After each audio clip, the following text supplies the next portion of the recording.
Pucks with Haggs is brought to you by Prize Picks.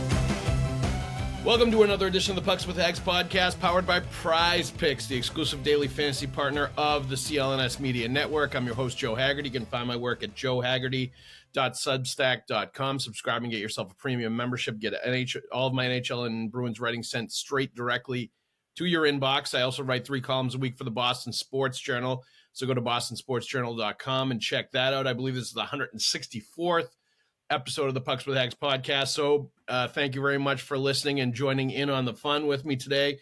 Longtime friend and colleague, Mick Colageo. Mick, please tell everybody where they can find your work, my friend. They can find my work at Rink Rap, which I link to on X and Facebook, and I write big seasonal issues on the Bruins for the Hockey News. And he just got off the air with Pete the Meat Shepherd. Says hello to all the listeners out there. We missed you in Boston, Pete the Meat. So great to hear from you. I hope you and Pete were having some fun, Mick. Always. Very good. All right, let's thank our sponsors real quick. Download the Prize Picks app today and use the code CLNS and get $50 instantly when you play $5. That's code CLNS on Prize Picks to get $50 instantly when you play $5. You don't even need to win to receive the $50 bonus. It's guaranteed. Prize Picks, run your game. We've got the Four Nations Faceoff starting, Mick. Practices the last couple of days. We got to see lines. There's some injuries. We found out some players are playing, like Sidney Crosby was kind of a question mark. He is going to play for Team Canada, which is great. Just your overall thoughts on the tournament, who you think the favorite is, who you have in the championships, and anything you're kind of thinking about this going in, Mick. Never been a huge Jordan Binnington fan, and I'm reading that he's getting the start.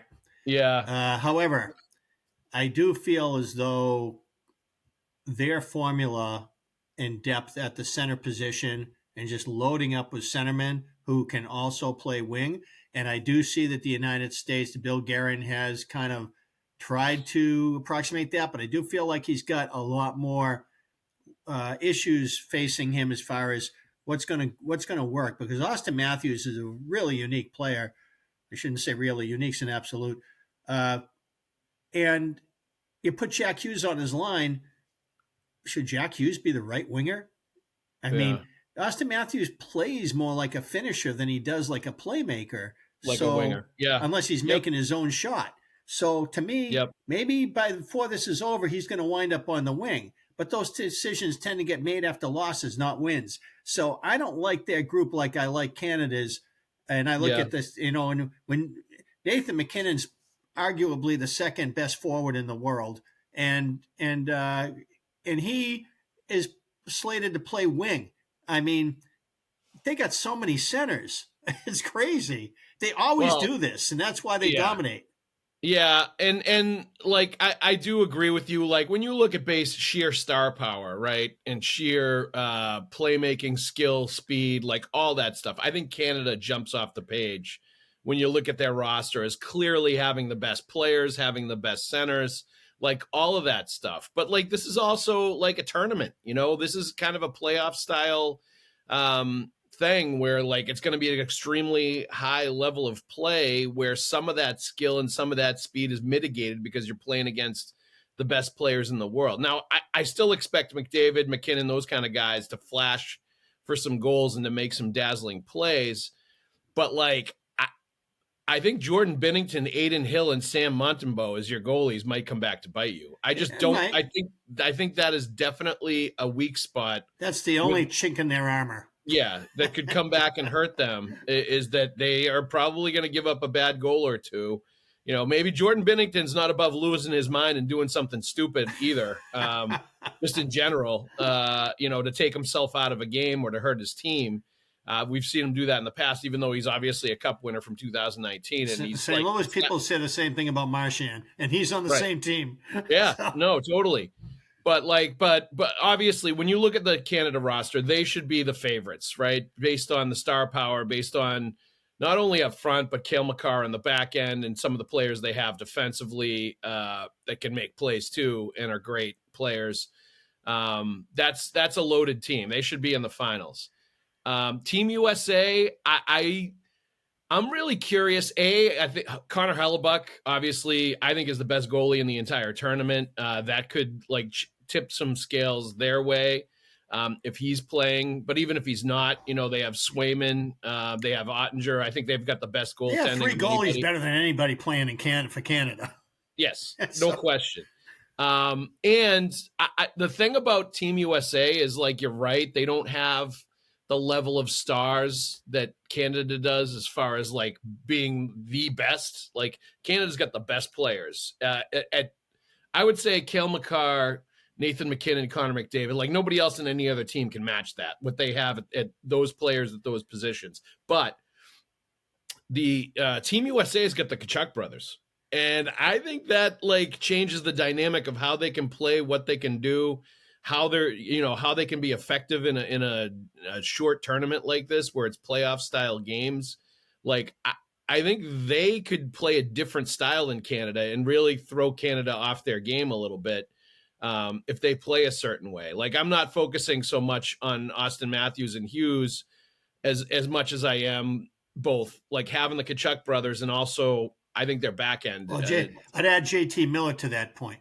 Yes, and USA's back end has got some pretty good players too. Werenski, McAvoy, like their defenseman crew is very good. I think of the 4 teams, I would say Team USA is the most well balanced as far as not having a real weakness on their team. Like, they're just strong, and there's nowhere you look at and say this is something you can attack with them.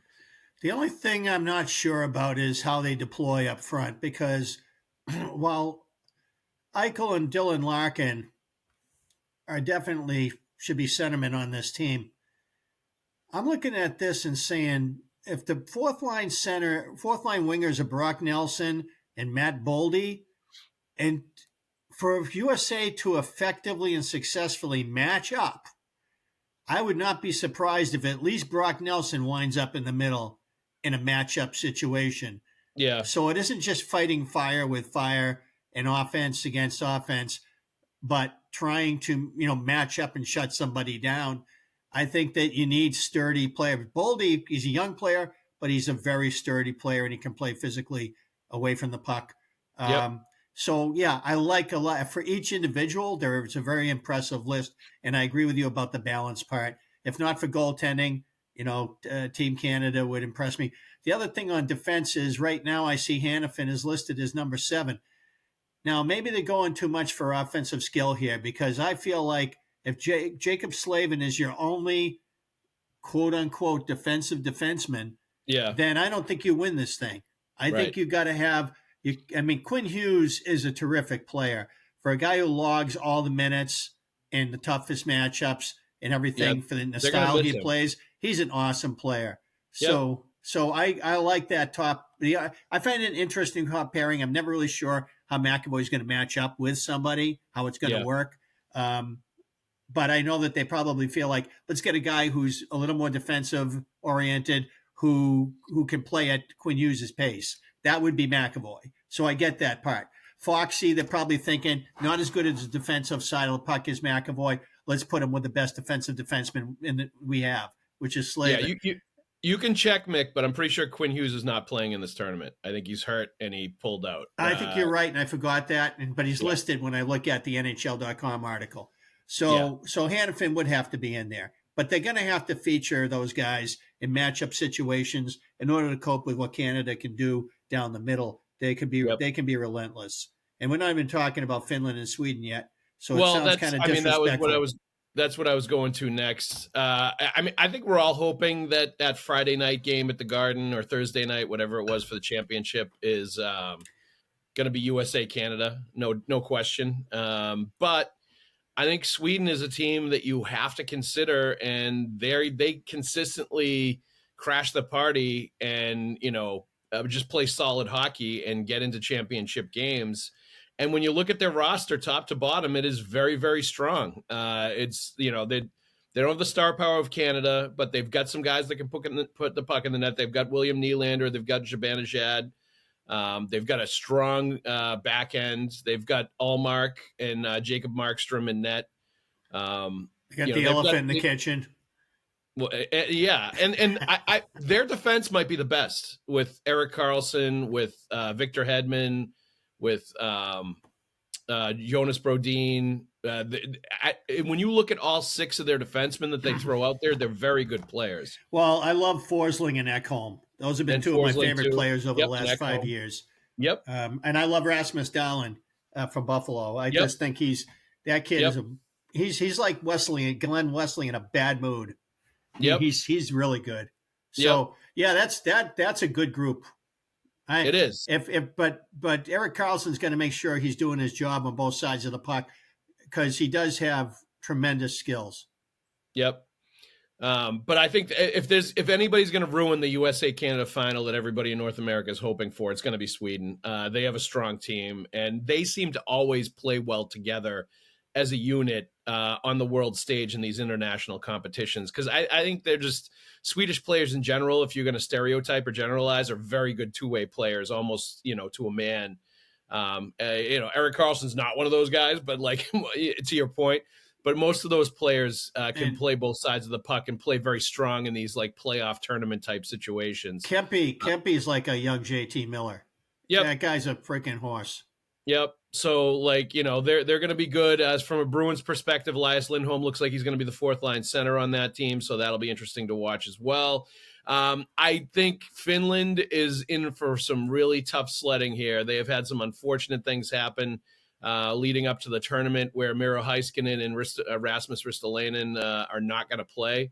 And that is 2 huge hits to their back end with injuries where now they've got guys like Urho Vakanainen who are borderline NHL players that are going to be logging big minutes for their defenseman core. So they have, they still have Sasha Barkov. They still have some good players. Sasha Barkov with a Stanley Cup hangover. Yep. And their goalies are pretty good. Not as good as they were in the days of Pekka Rinne and Tuukka Rask, but UC Saros is still a very good goalie.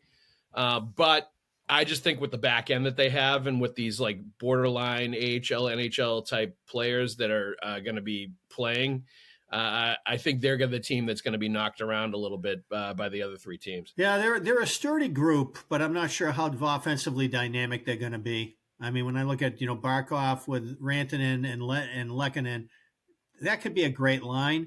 Yep. But how much will they produce? If Patrick Laine is your second line center with Sebastian Aho and Teravainen, I'm not sure how much they're going to score. I wouldn't be surprised if Rupi Hintz is more up in the lineup before this is over. And the depth on both of the European teams doesn't wow me. I do love Lundell and Luosterainen. They're really good players. And Erik Haula is an excellent plug-and-play option. But in a tournament of best on best, that's not a great matchup for them.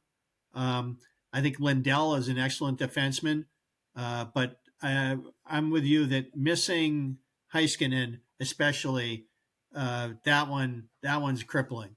And Ristolainen's such a big physical, like nasty defenseman too. I think they're going to miss both He is. He's kind of like the Bruins have with Zadorov. He's a little bit of a wild card. He might hurt you as much as he helps you, but But in a situation like this, and you have to lay down all your cards, you want him to be one of them. Yep, no doubt. So if I were to guess, I would put my money on Canada to win this. I also think they're just going to be motivated. Like I think this is Connor McDavid's first time wearing the Team Canada sweater as a pro, as an adult. He was on that Young Stars team for the World Cup. He's not been in an Olympics, so I think he's going to be motivated to really put on a show in this tournament, and I think that's going to be interesting to watch. Boy, talk about a team that needs to worry about injuries. Yeah. I mean, the Edmonton Oilers fans must be cringing. Well, I mean, that's just the dynamic of the tournament, though, right, Mick? Like, this is the timing, that's for sure. This has got what has everybody wondering how hard they're going to play, what the quality and caliber of the hockey is going to be, given that they're in mid-season and injuries could really hurt, Stanley Cup chances when they get back and start playing again in a couple of weeks. I think all of that is really interesting to think about and watch versus, players that are on the bubble for the Olympics are certainly going to be playing hard to leave a good impression, to want to be on that roster as well. Right. And just the general pride of the teams going in. And, once they get into a a tournament setting where the intensity goes up a little bit, I think they're just going to get caught up in it, especially when we get to the games in Boston towards the end of the tournament. I think that should be some pretty good hockey. The USA hockey is dominating in the teenage level. Yep. So it's really got to be gnawing at Canada that they haven't had these opportunities to assert their dominance at the best on best level. So I think they're going to take this very seriously. Yep. And there's guys who want to be considered for an Olympics.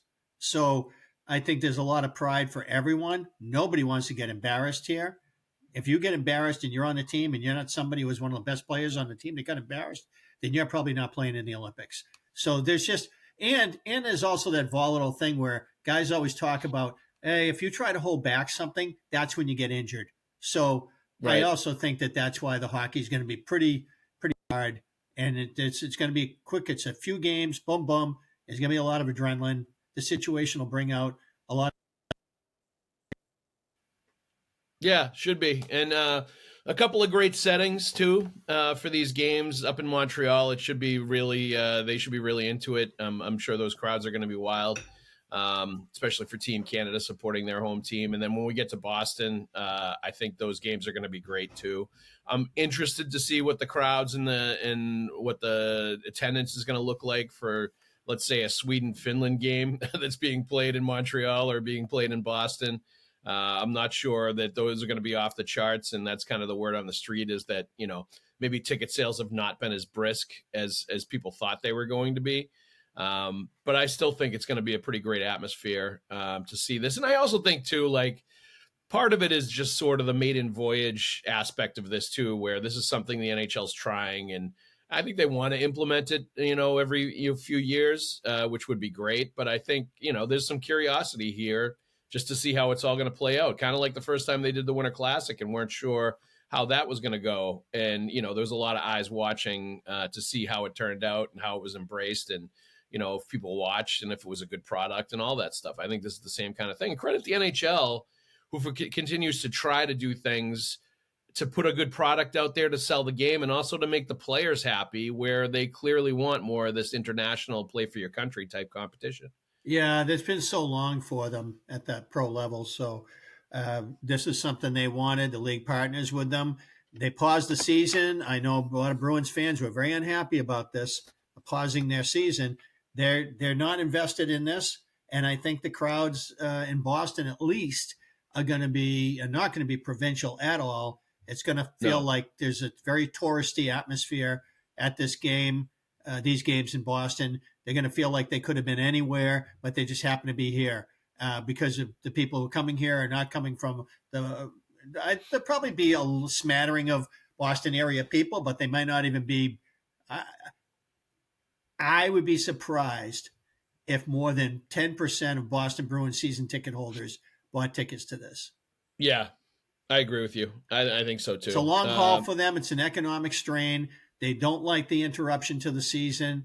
If the season had more meaning to the Bruins right now, as far as cup contention goes, they'd be livid.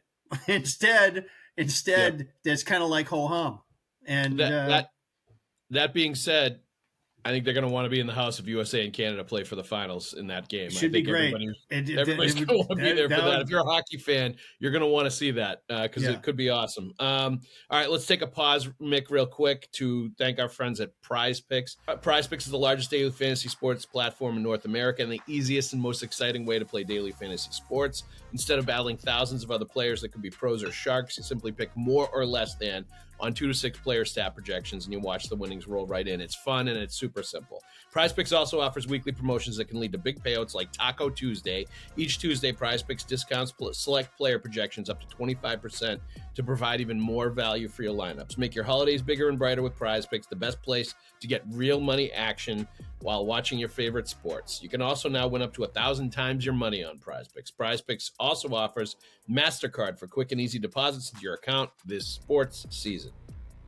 Download the Prize Picks app today and use the code CLNS and get $50 instantly when you play $5. That's code CLNS on Prize Picks to get $50 instantly when you play $5. You don't even need to win to receive the $50 bonus. It's guaranteed. Prize Picks, run your game. Moving on to a little bit of Bruins business here. Brad Marchand was on with the What Chaos podcast recently, and I think it just came out yesterday or today. And he was asked again about the trade rumors, and this answer was a little more interesting because it was a little more of a sort of intimate setting than talking about it in a group where he kind of dismisses it pretty quick. He said, I'm not worried about trade rumors. I think it's fans having fun with it all. Obviously, when things aren't going well or the way it was expected to go, this is what happens. On paper, with the way things look, people start to look at this stuff. I get it. And on what if he was traded, he said, I think I'd feel very weird, probably a little lost. I don't really think about it because it's not something I really see happening. And I mean, that's at the end of the day, I think that is basically where he's at and I think the reality of the situation is, there's going to be people that want to listen if you start talking about Brad Marchand getting traded. It's going to get eyeballs. It's going to get people listening, hearing, talking. It's going to generate conversation. What a pickup for a cup contender. Yeah, exactly. But the reality of the situation is, I don't think he wants to go anywhere. I don't think the Bruins want to trade him. I don't think it's going to happen.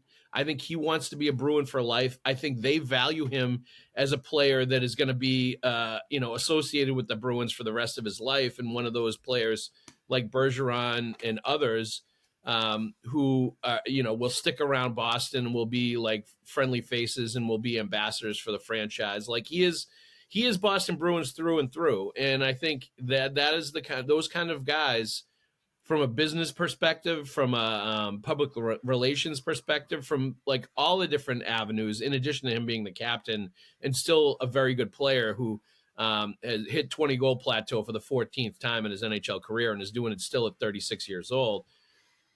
That's not a guy that you trade. I just don't think it makes sense on any level to trade the guy that's the one connection that you still have to that 2011 Stanley Cup team, and maybe is one of the people in that locker room that still holds everybody accountable to a standard of what it's going to take to actually win in this league.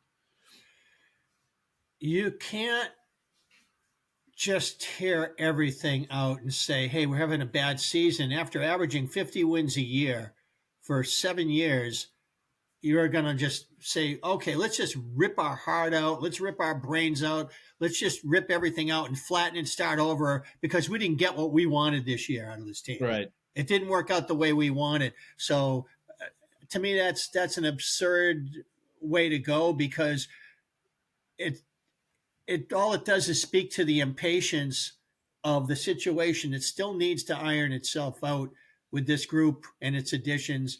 I have a feeling that this team would be a hell of a lot better in its season and its trajectory had the things that they dealt with in the first month and a half not been the case. Yep. And yeah. Yep. And the other thing I felt is that had the Bruins gone out and gotten a Toffoli type of stick after they had their little adrenaline surge under Joe Sacco, that maybe they would have won 5 of those close games that they lost and wouldn't have broken, especially on the road. And that puts them in a completely different place, and we're not having the same conversation. And that's with the situations that they endured at the beginning of the year. Maybe you roll the dice with this group all over again, and if this season never happened, but you just do a do-over, but you don't have a Swayman holdout, you don't have Marchand coming off surgery, maybe you get a better result from all the players who returned to this team from last year, and for some reason, coincidentally, perfect storm, were not very good. They were better the year before and better the year before that, but this time they weren't very good. I think next year they'll be better. So yeah. I'm not saying don't do anything. You have to do something. But to me, that's the extreme is to trade Marchand. And I don't think that, this sneaky idea of, okay, let's deal him. Let's get a first.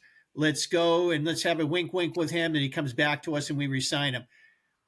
I would not feel like that chain could survive. I feel like feelings would be hurt. There'd be something would happen that would blow up in the Bruins' faces. Don't do it. Don't try to do that. I don't think it would work. Yeah, or you trade him somewhere, and while he's in that place, he decides, "Hey, I kind of like it here. Maybe I don't want to." There you go. You know what I mean? Yeah. That happens too. Happens a lot. Yeah, and I think that is that all of that stuff should be in consideration. And I think you're right. I mean, a lot of it does come down to like the season starting off on a really bad note, training camp being really poor. And that, like, honestly is part of the reason Montgomery got fired too, right? Yeah. Is the training camp was not great. And the Swayman holdout was part of it, but it was on top of that, just not a good training camp where the players for a lot of guys we're not ready to go at the start of the season. And that's a reflection of the coach. Like, for everybody that talks about what a great coach Jim Montgomery is, it was a bad training camp. They had a terrible start to the year. He was coaching a system in a style with a roster that was not conducive to that. Like, he needed to adjust what the team was doing based on the personnel and the talent level. He was no longer the right coach for the team. No. And like, if you're a great coach, you figure that out and you change. Like, you've got to adjust. That's what great coaches do. And he didn't adjust at all. And it would have been something to come to camp with too, you know, but you can't play the same game that they were playing when they were loaded. No. So everybody sings his praises as this fantastic coach. And I think he's a pretty good hockey coach, but like, he did some things this year where I was like, I'm not impressed. Like, I just don't think he did a good job. And he deserved to, you know, not be there anymore. The one thing that he did that I completely agreed with, that I thought was an excellent decision, was moving Pavel Zacha back to center. It leveraged Poitras out of the lineup, so he wound up playing in Providence, and that wound up really good for him. Monty wasn't there to see the results, but he could not outrun. Once Lindholm went down blocking that shot, it just seemed like the same leaks that had been springing 3 weeks earlier reappeared all over the place. The team became fragile again. And they still haven't been shown us that they can be a sturdy team on the road. No. They just haven't sustained that kind of play on the road at all. And they have more road games left than home games. So it's no wonder that we're having these kinds of conversations about the Bruins when they're on the playoff bubble. They're one good week or 10-day period away from being solidly in a wild card spot. But where's it been? Yeah. Or they're, you know, if they'd been a little bit better in a handful of these games where they should have been and didn't blow points, they would also be in a different spot too. Like, I feel like the Bruins at this point, like, I leave them a little bit of room to surprise me in the final 25 games of the year. If some players really like start to like play like there's a veteran urgency, like the playoffs are coming, and we see a whole different level of this Bruins team because now we're close to the finish line, and and some of the veteran guys start looking like playoff form, and you know, get that way down the stretch going. I leave some room for them to really elevate their level of play and elevate who they are and what they are, and go off on a winning streak of some kind, but the vast majority of me as a hockey observer, as somebody that analyzes what I see, all of that, is they are what they are at this point.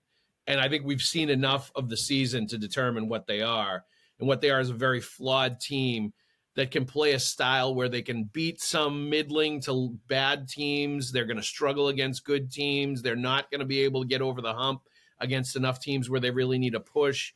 And they're just like, they're on the fringe of the playoffs. If they even get in, they're one of those teams that probably doesn't even deserve to be there. And I think it's going to get blown off the map pretty quickly by a good team. A little like the Capitals last year. Yeah. Yeah, they were a surprise sneaker inner. Yep. And when they did, they were a quick out. Yeah. And this is obviously a different season for the Capitals with the additions to their roster, goaltending, defense, forward. They've just done some really strong things from a management standpoint, from a coaching standpoint. Ovechkin to come back to life. And that's just a whole different team this year than they were last year. So the Bruins thought they'd be that kind of team this year. It just hasn't happened. And this deep into the season, you still got the power play giving up backbreaking shorthanded goals. Yep. How is this possible that you get these things? I mean, you know, I'm harping on this thing because Zadorov was a pretty strong player in their last game at home, but he had that puck wide of the right post and had all day to clear it, and he couldn't get it high enough in the air to put it over the blue line, and it got knocked down and was in Boston's net 20 seconds later. that's just been that kind of season with them. They don't win enough 50-50s when the other team makes their big push. They get hemmed in. Other teams do a good job getting changes. Did the Bruins get enough forecheck that they really wanted to establish a forecheck this year? Did they really effectively do it? Well, started to, but not really. Well, maybe a little. It's here for 8 minutes of the game.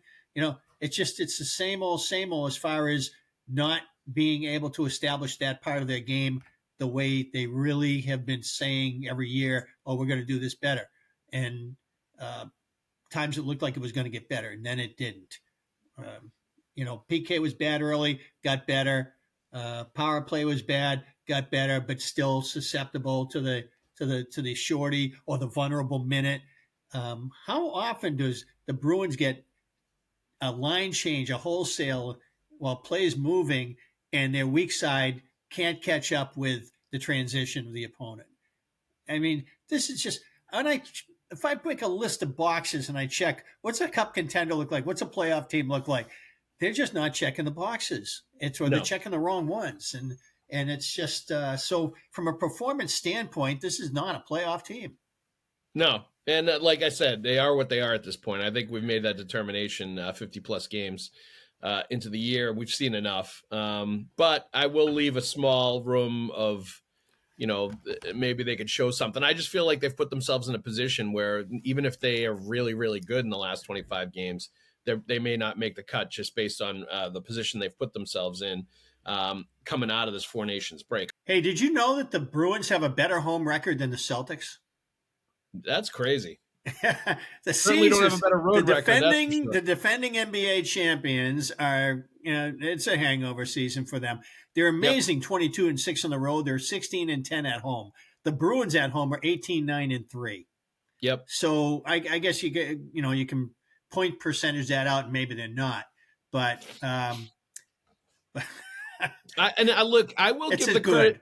Mick, I will give credit to the Bruins, where I think going into this year, being better at home was a focus for the team because they'd been so poor at home recently, especially in the playoffs, that I think they went into this year deciding that they wanted to be a better home team and they wanted to be a dominant home team and play a better brand of hockey, give their fans a better product on the ice, all that stuff. And they've done that. They've, for the most part, been pretty good at home. So I will give them credit for that. Little did we know they would be this far in the season and yet to win their 10th road game. I know. Well, the road game is where you see a lot of the flaws. The road games are where you see them get smoked by good teams. That's how you get your differential. Yeah. Yeah, that's where you see the real difference between them and the halves that are in the league this year. All right. Tweet of the week this week is from Magnus_Shelty, who says, it is so easy to mercilessly kick the Bruins when they are down. Management should be more of a target at this point. They assembled the team and it has not performed as well as anyone expected. Changes have to be made. Mick, your thoughts on that statement? I'm kind of this dichotomy in my brain. On one hand, I look at Peter Chiarelli and say, he wins the cup. He wins the President's Trophy. He gets back in the final 2 years later. The year after that, he wins the President's Trophy. The next year, he misses the playoffs barely and loses his job. Yep. Does that seem fair? Yep. Okay. No. He didn't have a prospect pool. He didn't have good cap situation. Where are the Bruins? Well, everybody's cap situation is pretty good right now because of what's going to happen to the NHL salary cap over the next couple of years. So nobody's hurting when it concerns the cap. It's now we're in the danger of going back to the pre-cap days when the big markets were warring against the small markets. So what we have now is a situation where Don Sweeney is this far down the road, was in the Stanley Cup in 2019, Game 7 at home, lost the dream season in 22-23, didn't get out against the team that made the final, lost second round to the eventual Stanley Cup champ the next year. This year could be a playoff miss, barely. Prospect pool is widely estimated to be among the lowest in the league, and that is the exact juncture where Peter Chiarelli lost his job. So is it fair? No. I was interested by Mike Milbury's take when he was interviewed on EEI, maybe, I don't know, it's going back a few weeks at least. And he said that, look, got to credit management for going out and taking last year's team and adding to it and seeing if they could get up there. It didn't work, but they made the moves. So why not give them a chance now to say, okay, that didn't work. Let's fix what we did wrong and give them that chance. Hey, there's times that people called for Julian's heads or for Chiarelli's head after the second round losses in 09 and 10. And sometimes your group needs to grow, mature, and go back and get another shot at it.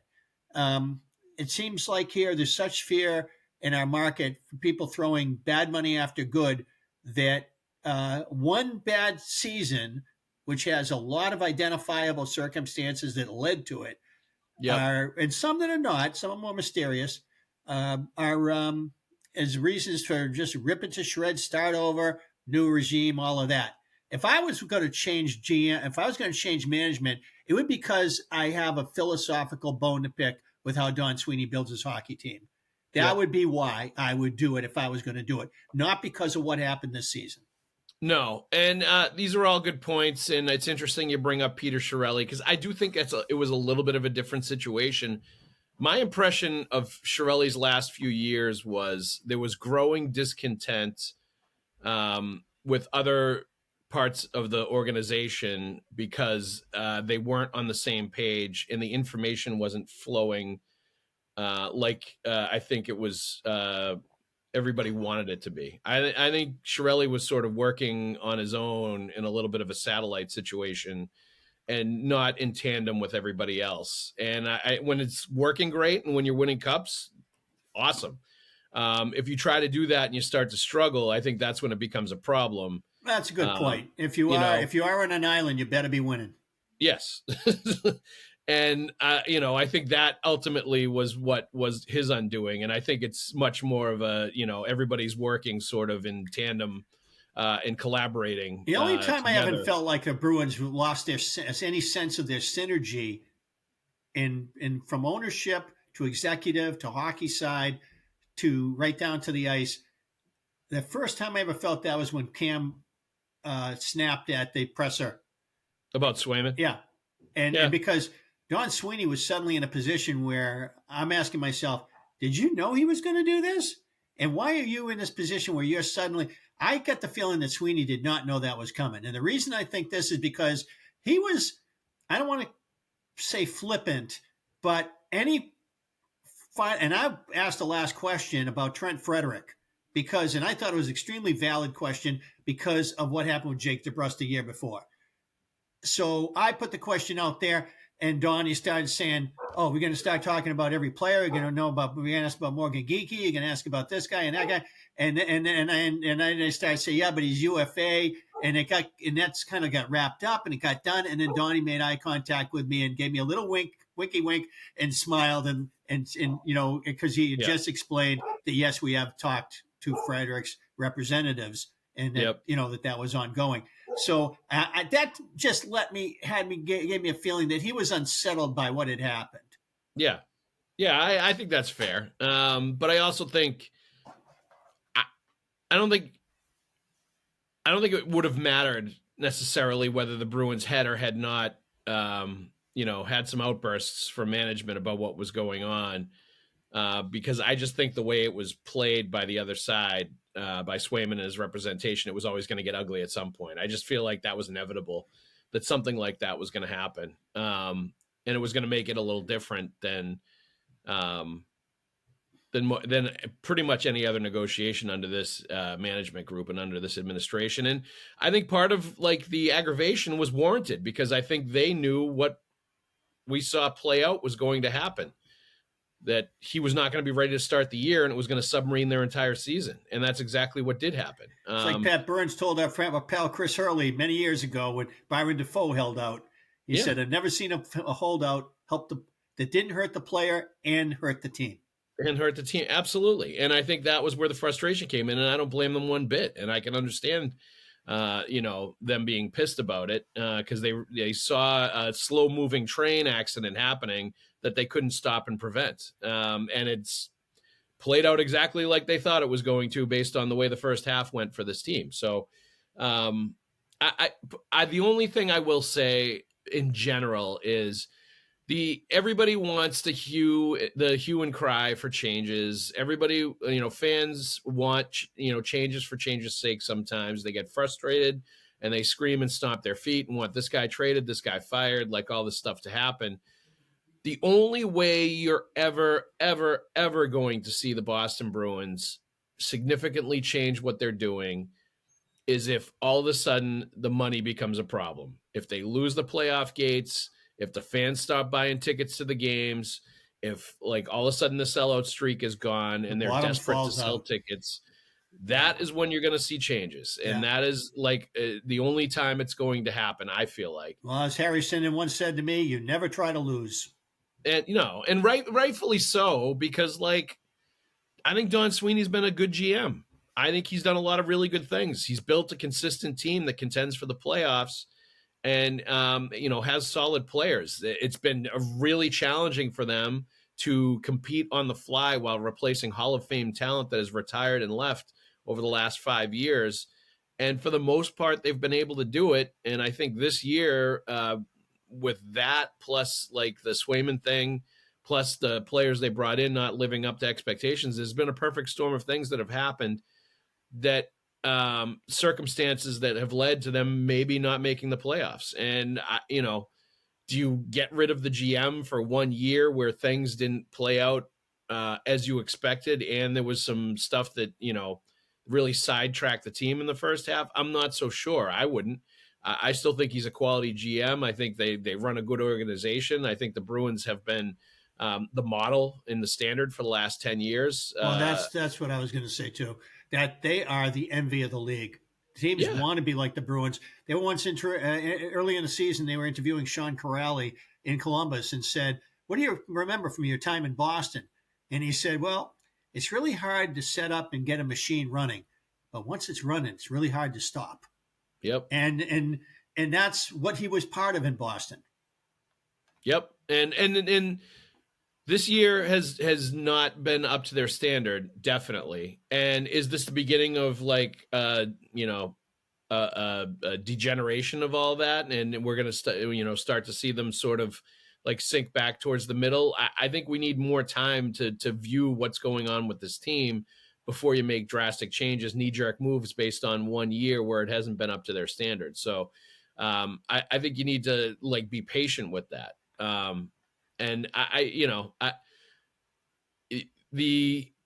You may make changes for change's sake and it becomes even worse than what you have. Absolutely. There's a good chance of that. Absolutely. And that there's especially if you still believe in what you did. You Right. believe in the team you built, and then you believe in your additions, and it didn't go well. I'm sure there's a real internal struggle there for them and saying, obviously we have to make some changes, but what exactly do we change? The one thing I do expect is that Trent Frederick will get traded. Yes. And the reason I expect that is because the league, a lot of teams are calling the Bruins on Frederick because they love the idea of Trent Frederick. They love the model of Trent Frederick. They love what the potential is there.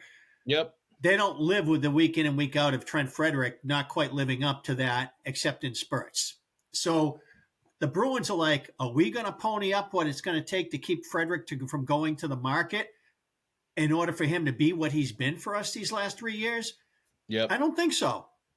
And so I think that they're determined at this point, there's no point in keeping him as your rental the way they did DeBrusk, and that did pay off for them in the sense of his playoff performance, if not the team outcome. In Frederick's case, he's had a lot of time here to put this team on his shoulders and take a huge step in his career. And had he done that, had he been able to do that, then I think the Bruins would feel differently about making sure they get him locked up.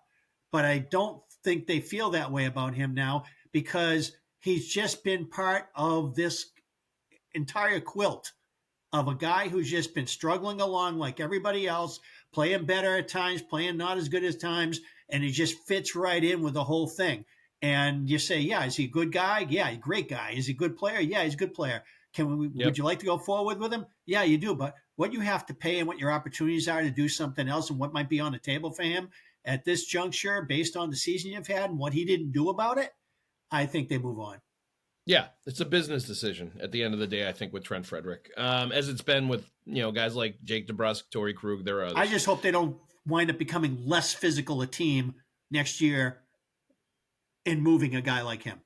Yeah, I agree. And hopefully they get good value for him in return. All right, Mick, thank you very much. Let's thank our sponsors real quick. Download the Prize Picks app today and use the code CLNS and get $50 instantly when you play $5. That code CLNS on Prize Picks to get $50 instantly when you play $5. You don't even need to win to receive the $50 bonus. It's guaranteed. Prize Picks, run your game. Let's also thank our friends at Game Time. If you need any kind of tickets whatsoever, Bruins tickets, Celtics tickets, comedy tickets, concert tickets, theater, whatever. Download the Game Time app, create an account, and use the code CLNS for $20 off your first purchase. Terms do apply. But again, download the Game Time app, create an account, and use the code CLNS for $20 off your first purchase. Download Game Time today. What time is it, Mick? Game time. Game time, game time, game time for the Four Nations. Go check out that awesome international hockey. Thank you, everybody, for listening to the Pucks with Haggs podcast. Mick, thank you very much for joining us. Everybody else out there, we'll see you at the rink.